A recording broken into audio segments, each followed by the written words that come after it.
వర్తమానము వినుమా ప్రియ నేస్తమా, విని నీవు ప్రభుని విశ్వసించుమా. వినుమా ప్రియ నేస్తమా, విని నీవు ప్రభుని విశ్వసించుమా. Praise the lord. దేవునికి స్తోత్రం. అనుదిన మన్నా అను ఈ ఆధ్యాత్మిక కార్యక్రమాన్ని వీక్షిస్తున్న ప్రియ సోదరి సోదరులారా, మన ప్రభువును రక్షకుడునైన యేసు క్రీస్తు అతి శ్రేష్టమైన నామములో మీ అందరికీ శుభాలు వందనాలు తెలియచేయుచున్నాను. ఈ శ్రేష్టమైన సమయంలో దేవుని పరిశుద్ధ గ్రంథంలో నుండి కీర్తనల గ్రంథం 34వ కీర్తన 10వ వచనం, యెహోవాను ఆశ్రయించు వారికి ఏ మేలు కొదువయ్యుండదు. ప్రభునందు ప్రియ దేవుని యొక్క బిడ్డలారా, చదవబడిన లేఖన భాగంలో యెహోవాను ఆశ్రయించు వారికి ఏ మేలు కొదువయ్యుండదు అని వాక్యంలో రాయబడి ఉంది. ఆశ్రయించుట అనగా ఆధారపడుట. ఈ భూలోకంలో కొందరు బంధువుల మీద ఆధారపడతారు, కొందరు బలము మీద ఆధారపడతారు, కొందరు ధనం మీద ఆధారపడతారు, కొందరు పిల్లల మీద ఆధారపడతారు, కొందరు వారికి ఉన్న ఆస్తుల మీద ఆధారపడతారు, కొందరు నాయకుల మీద ఆధారపడతారు. ప్రియ దేవుని బిడ్డలారా, ఈ లోకములో ఎవరెవరి మీదో మనం ఆధారపడితే మనం మేలు పొందుకోలేం, మోసపోతాం. వాక్యంలో రాయబడి ఉంది, మనుషులను నమ్ముకొనుట కంటే యెహోవాను ఆశ్రయించుట మేలు అని దేవుని వాక్యంలో రాయబడి ఉంది. రాజులను నమ్ముకొనుట కంటే యెహోవాను ఆశ్రయించుట మేలు అని వాక్యంలో రాయబడి ఉంది. ప్రియ దేవుని బిడ్డలారా, మనం ఆశ్రయించాల్సింది, మనం ఆధారపడవలసింది, మనం నమ్ముకొనవలసింది దేవుని మీద. ఆయనను నమ్మినప్పుడు, ఆయన మీద ఆధారపడినప్పుడు మేలు పొందుకుంటాం. సొలొమోను గారు సామెతల గ్రంథం 16వ అధ్యాయం 20వ వచనంలో ఒక అద్భుతమైన మాట రాయబడి ఉంది, యెహోవాను ఆశ్రయించువాడు ధన్యుడు అని వాక్యంలో రాయబడి ఉంది. ప్రియ దేవుని బిడ్డలారా, మనం దేవునిని ఆశ్రయించాలి. ఆయన ఆశ్రయించినప్పుడు మేలును పొందుకుంటాం. ఆయన ఆశ్రయించినటువంటి వారి కొరకు ఆయన సిద్ధపరిచిన మేలు ఎంతో గొప్పది అని వాక్యంలో రాయబడి ఉంది.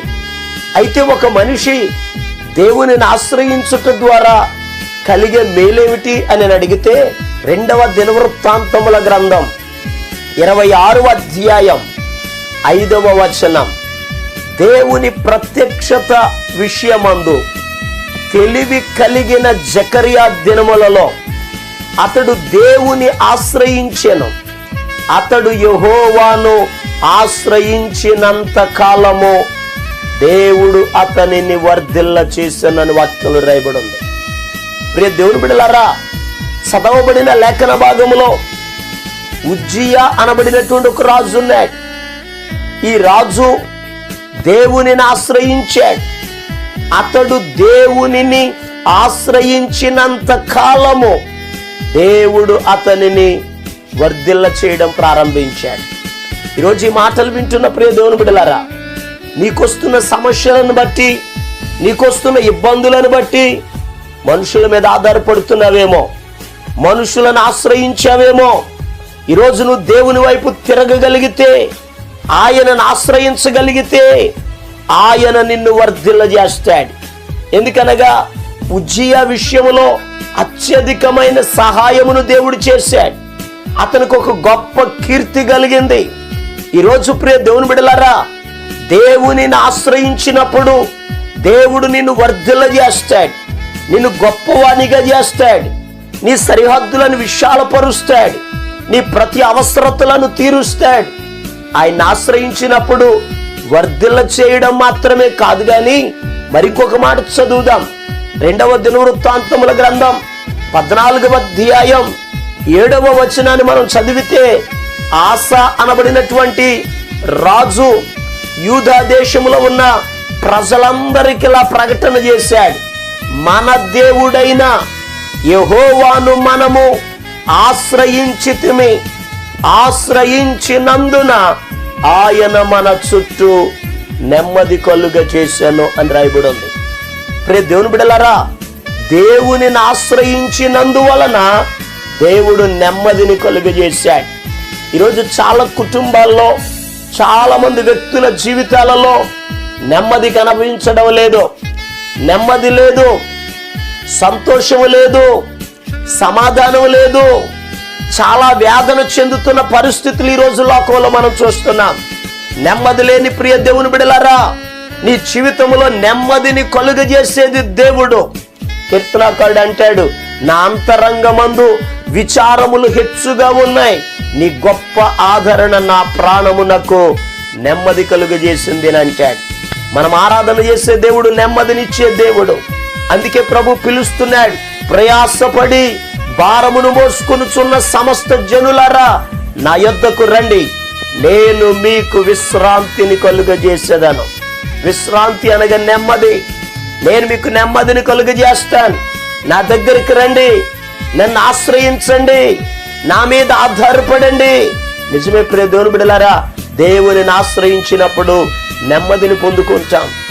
ఆయన ఆశ్రయించినప్పుడు వర్ధిల్లుతాం. కీర్తనకారుడు అంటాడు, యెహోవా నిన్ను ఆశ్రయించు వారిని నీవు విడిచిపెట్టు దేవుడవు కాదు అని అన్నాడు. నిజమే, ఈరోజు దేవునిని ఆశ్రయిద్దాం, దేవుని మీద ఆధారపడదాం. ఆయన ఇచ్చే ఆశీర్వాదాలు, దీవెనలు కుటుంబ సమేతంగా పొందుకొని ప్రభు సన్నిధిలో ఆశీర్వదించబడి నెమ్మది పొందుకొని సంతోషంగా ముందుకు కొనసాగుదాం. ప్రభు ఈ మాటలను మన వెనుకడులో ఆశీర్వదించును గాక. ఆమేన్.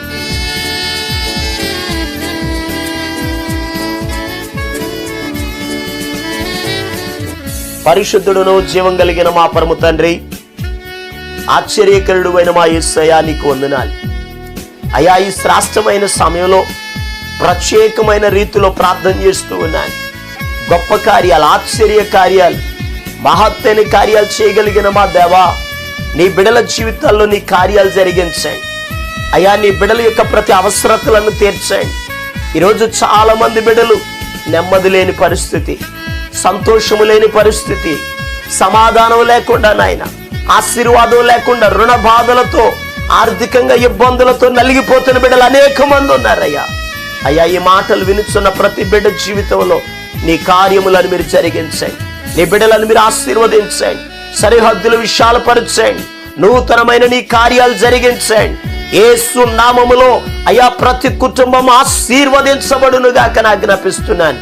గొప్ప కార్యములను చేసి మహిమ, ఘనత, ప్రభావాలు మీరే పొందుకొనమని యేసు క్రీస్తు అతి పరిశుద్ధమైన నామం పేరట ప్రార్థన చేసి అడిగి పొందుకొని ఉన్నాము తండ్రి. ఆమేన్. మన ప్రభు అయిన యేసు క్రీస్తు కృప మీకు తోడుగా ఉండి నడిపించును గాక. ఆమేన్. ఈరోజు పుట్టినరోజు మరియు పెళ్లి రోజు జరుపుకుంటున్న వారికి సీసలి మన్నా చర్చి తరపున మా కుటుంబ పక్షముగా మీకు శుభాలు తెలియపరుస్తున్నాం. May God bless you. దేవుడు మీకు తోడుగా ఉండి మిమ్మల్ని ఆశీర్వదించును గాక. దయచేసి గమనించండి, మీ కొరకును మీ కుటుంబం కొరకును దేవుడు మిమ్మలను అభివృద్ధి పరచాలని నిత్యము మేము ప్రార్థన చేస్తున్నాం. ఏమైనా ప్రార్థన అవసరతలు ఉన్న యెడల ఈ స్క్రీన్ మీద కనబడుతున్న నెంబర్కి ఫోన్ చేసి తెలియపరచండి. ప్రియ దేవుని బిడ్డలారా, అనుదిన మన్నా అనే ఈ వర్తమానాలు మీ స్నేహితులకు, మీ బంధువులకు కూడా షేర్ చేయండి. మన్నా చర్చ్ సీసలి అనే ఈ యూట్యూబ్ ఛానల్ను సబ్స్క్రైబ్ చేయండి. అందరికీ వందనాలు. అత్యధిక ప్రేమ స్వరూపి అయిన దీర్ఘ శాంతపరుడు, నిత్యము వ్యాజ్యము చేయడు, కృపోన్నతుడు, నీపైనెప్పుడు కోప